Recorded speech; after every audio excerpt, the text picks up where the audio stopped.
はい、どうも。深夜の焚き火です。トイレに起きた時にちょこっとやってみた。息回ってるかな。いいね、でも焚き火はね。さっき雨降ってきちゃったからな、9時頃。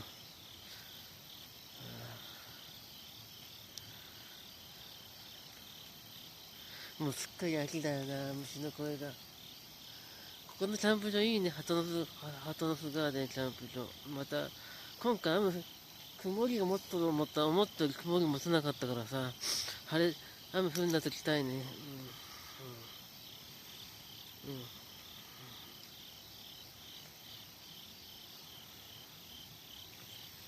炎なる幸せ。いいね。まさに炎なる幸せだ。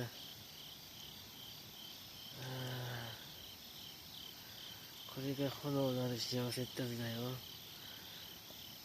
鳩ノ巣公園キャンプ場です。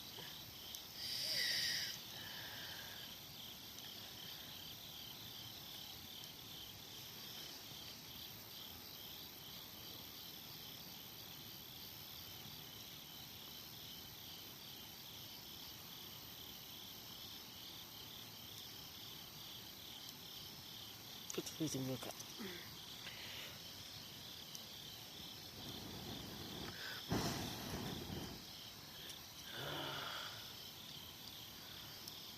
これ終わったらまた室内入りしようかな、朝まで。ね、